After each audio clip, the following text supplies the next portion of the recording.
za nepriateľské voči Slovenskej republike.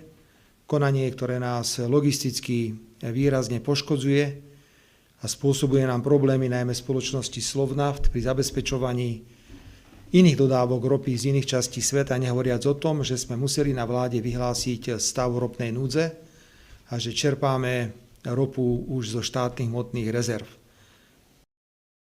Ak nám každý deň ukrajinská strana dáva iné dátumy. 23. sme dostali správu, že ropa príde 25. 25. nám dali správu, že 26.